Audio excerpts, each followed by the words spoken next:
ಬೆಂಗಳೂರಿನಲ್ಲಿಂದು ಬಿಜೆಪಿಯ ಮೆಗಾ ಪರಿವರ್ತನಾ ಯಾತ್ರೆಯ ಸಮಾರೋಪ ಸಮಾರಂಭ ಇದೆ. ಪ್ರಧಾನಿ ನರೇಂದ್ರ ಮೋದಿ ಅವರ ರ್ಯಾಲಿ ಇರುತ್ತೆ. ಲಕ್ಷಾಂತರ ಜನ ಭಾಗವಹಿಸುತ್ತಾರೆ. ಇದಕ್ಕೆ ಅರಮನೆ ಮೈದಾನದಲ್ಲಿ ಅದ್ದೂರಿ ಕಾರ್ಯಕ್ರಮಕ್ಕೆ ಎಲ್ಲ ವ್ಯವಸ್ಥೆಗಳನ್ನು ಮಾಡಿಕೊಳ್ಳಲಾಗಿದೆ. ಸಾವಿರಾರು ಟಾಯ್ಲೆಟ್ಗಳನ್ನು ಕೂಡ ಜನರಿಗೋಸ್ಕರ ಬರುವಂತ ಕಾರ್ಯಕರ್ತರಿಗೋಸ್ಕರ ನಾವು ನಿರ್ಮಾಣ ಮಾಡಿದ್ದೀವಿ ಅಂತ ಹೇಳ್ತಾ ಇದ್ರು. ಆದ್ರೆ ಅಲ್ಲಿ ಸರಿಯಾದ ಕ್ಲಾರಿಟಿ ಸಿಗ್ತಾ ಇಲ್ಲ ಜನರಿಗೆ. ಹೀಗಾಗಿ ಪರದಾಟವನ್ನು ನಡೆಸ್ತಾ ಇದ್ದಾರೆ. ಬಹಿರ್ದೆಸೆಗೆ ಬಯಲಿಗೆ ಹೋಗ್ತಾ ಇದ್ದಾರೆ ಜನ ಅನ್ನುವಂತಹ ಮಾಹಿತಿ ಕೂಡ ಈಗ ಲಭ್ಯವಾಗಿ ಸಾಕಷ್ಟು ಪರದಾಟ ಅಲ್ಲಿ ಜನ ನಡೆಸ್ತಾ ಇದ್ದಾರೆ.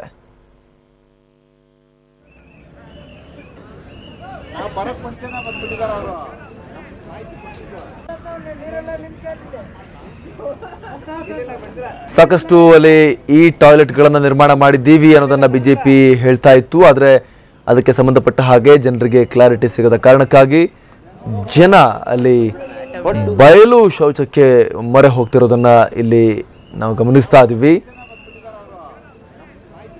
ಸಾಕಷ್ಟು ಗೊಂದಲ ಉಂಟಾಗಿದೆ ಕಾರ್ಯಕರ್ತರಲ್ಲಿ ಈ ವಿಚಾರಕ್ಕೆ ಸಂಬಂಧಪಟ್ಟ ಹಾಗೆ ಅನ್ನುವಂಥದ್ದನ್ನ ಅಲ್ಲಿ ಹೇಳಲಾಗ್ತಾ ಇದೆ.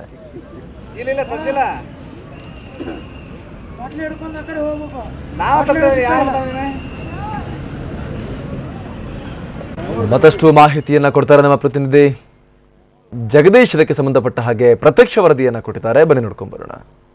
ಪ್ರಧಾನಮಂತ್ರಿ ನರೇಂದ್ರ ಮೋದಿ ಅಧ್ಯಕ್ಷತೆಯಲ್ಲಿ ಪರಿವರ್ತನಾ ಯಾತ್ರೆಯ ಸಮಾರೋಪ ಸಮಾರಂಭ ಇವತ್ತು ಪ್ಯಾಲೇಸ್ ಗ್ರೌಂಡ್ನಲ್ಲಿ ನಡೀತಾ ಇರುವಂಥದ್ದು. ಆದರೆ ಇಲ್ಲಿ ಲಕ್ಷಾಂತರ ಮಂದಿ ಜನ ಸೇರುವಂತಹ ಸಂದರ್ಭದಲ್ಲಿ ಶೌಚಾಲಯದ ಸಮಸ್ಯೆ ಎದ್ದು ಕಾಣ್ತಾ ಇರುವಂಥದ್ದು. ಈಗ ದೃಶ್ಯಾವಳಿಯಲ್ಲಿ ಇಲ್ಲಿ ನೋಡ್ಬೋದು, ಇಲ್ಲಿ ಸಂಪೂರ್ಣವಾಗಿ ಶೌಚಾಲಯಗಳನ್ನು ನಿರ್ಮಾಣವನ್ನು ಮಾಡಲಾಗಿದೆ. ಆದರೆ ಇದರಲ್ಲಿ ಯಾವುದರಲ್ಲೂ ಕೂಡ ನೀರಿಲ್ವ, ಜೊತೆಗೆ ಇದು ಯಾವುದರಲ್ಲೂ ಕೂಡ ಶುಚಿತ್ವ ಕಾಪಾಡಿಕೊಂಡಿಲ್ಲ. ಈ ನೆಲೆಯಲ್ಲಿ ಸಾಕಷ್ಟು ಜನ ಇಲ್ಲಿ ಪರದಾಡುವಂತಹ ಸಂದರ್ಭ ಕೂಡ ಈಗ ಸೃಷ್ಟಿಯಾಗಿರುವಂಥದ್ದು. ಜೊತೆಗೆ ಇಲ್ಲಿ ನೋಡ್ಬೋದು ನೀವು ಡ್ರಮ್ಗಳನ್ನು ಇರಿಸಲಾಗಿದೆ, ಆದರೆ ಡ್ರಮ್ಗಳಲ್ಲಿ ನೀರುಗಳಿಲ್ಲ.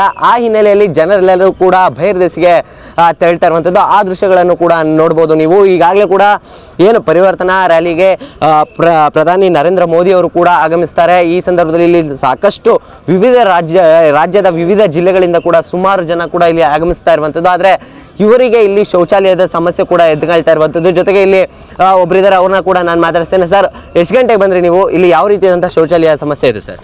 ಇಲ್ಲಿ ಶೌಚಾಲಯಕ್ಕಂತ ಬಂದೆ, ನೀರಿಲ್ಲ. ಇಲ್ಲಿ ನೀರಿನ ವ್ಯವಸ್ಥೆ ಇಲ್ಲದೆ ಶೌಚಾಲಯಕ್ಕೆ ಹೋಗ್ಲಿಕ್ಕೆ ಆಗ್ತಾ ಇಲ್ಲ ಈಗ. ಅಲ್ಲ ಸರ್, ಇಷ್ಟು ದೊಡ್ಡ ಒಂದು ಸಮಾರಂಭ ಮಾಡ್ತಾ ಇದ್ದಾರೆ, ಈ ರೀತಿ ಒಂದು ಶೌಚಾಲಯದ ವ್ಯವಸ್ಥೆ ಇಲ್ಲ, ನೀರಿಲ್ಲ, ಈ ರೀತಿಯಾದಂಥ ಸಂದರ್ಭಗಳು ಸಮಸ್ಯೆಗಳು ಉಂಟಾದಾಗ ಏನು ಸರ್ ಇದಕ್ಕೆ ಸಂಬಂಧಪಟ್ಟವ್ರು ಏನು ಮಾಡ್ತಾರೆ, ಕ್ರಮ ಕೈಗೊಳ್ಳೋದು? ಏನು ಸರ್, ನಾವು ಏನು ಹೇಳಲಿಕ್ಕೂ ಇಷ್ಟಪಡಲ್ಲ ಸರ್. ಅವರೆಲ್ಲ ವ್ಯವಸ್ಥೆ ಮಾಡಬೇಕಾಯ್ತು, ಮಾಡಿಲ್ಲ. ಯಾವ ಊರಿಂದ ಬಂದಿದ್ದೀವಿ? ನಾವು ಸಾಗರದಿಂದ, ಶಿವಮೊಗ್ಗ ಜಿಲ್ಲೆ ಸಾಗರದಿಂದ ಬಂದೀವಿ ಸರ್. ಎಷ್ಟು ಗಂಟೆ ಬಂದಿದ್ದೀವಿ? ನಾವು 8 ಗಂಟೆ ಬಂದೀವಿ ಸರ್ ಇಲ್ಲಿಗೆ. ಎಷ್ಟು ಜನ ಬಂದಿದ್ರು ಸರ್ ನೀವು ಒಟ್ಟಾರೆಯಾಗಿ ಈಗಾಗಲೇ ಸಾಗರದಿಂದ? ಒಟ್ಟಾರಿಗೆ ಒಂದು 50 ಜನ ಬಂದಿದ್ದೀವಿ ಒಂದು ಬಸ್ಸು. ಈಗ ನಾವೊಂದು ಇದ್ರಾಗೆ ಇವಾಗ ಇಲ್ಲಿ ಈ ಥರ ನೀರಿನ ಸಮಸ್ಯೆ ಇದೆ, ಶೌಚಾಲಯ ಶುಚಿತ್ವ ಇಲ್ಲ, ಎಲ್ಲರೂ ಬಹಿರ್ದೇಶಕ್ಕೆ ಹೋಗ್ತಾ ಇದ್ದಾರೆ. ಏನು ಹೇಳ್ತೀರಾ ಸರ್ ಇದ್ರ ಬಗ್ಗೆ? ಈಗ ಕಾರ್ಯಕ್ರಮ ಆಯಿತು, ಅದು ಶೌಚಾಲಯ ಇಲ್ಲಿ ವ್ಯವಸ್ಥೆ ಮಾಡಿದ್ದಾರೆ, ವ್ಯವಸ್ಥೆ ಎಲ್ಲ ಇದೆ.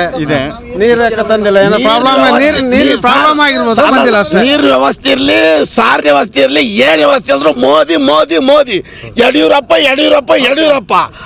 ಇವಿಷ್ಟು ಕೂಡ ಸಾಕಷ್ಟು ಸಮಸ್ಯೆಗಳ ಕೂಡ ಇದ್ರೂ ಕೂಡ ನಮಗೆ ಯಾವುದೇ ಸಮಸ್ಯೆ ಇದ್ರೂ ಕೂಡ ಇಲ್ಲಿಗೆ ಬಂದಿದ್ದೇವೆ. ನಾವು ಮೋದಿ ಅವರ ಸಮಾರಂಭದಲ್ಲಿ ಭಾಗಿಯಾಗ್ತೇವೆ, ಜೊತೆಗೆ ಮೋದಿ ಅವರನ್ನ ನೋಡಿ ನಾವು ತಗೊಳ್ತೇವೆ ಅನ್ನೋ ಮಾತುಗಳನ್ನ ಹೇಳ್ತಾ ಇದ್ದಾರೆ. ಆದರೆ ಇಲ್ಲಿ ಸಾಕಷ್ಟು ಲಕ್ಷಾಂತರ ಜನರು ಇಲ್ಲಿ ಬರ್ತಾ ಇದ್ದಾರೆ. ಅವರಿಗೆ ವಿವಿಧ ರೀತಿಯಲ್ಲಿ ಸಮಸ್ಯೆಗಳಿದೆ, ಅದ್ರ ಬಗ್ಗೆ ಕೂಡ ಸೂಕ್ತವಾದಂತಹ ಪರಿಹಾರವನ್ನು ಕೂಡ ತೆಗೆದುಕೊಳ್ಳುವಂತದ್ದು ಮುಖ್ಯವಾಗಿರುವಂತದ್ದು.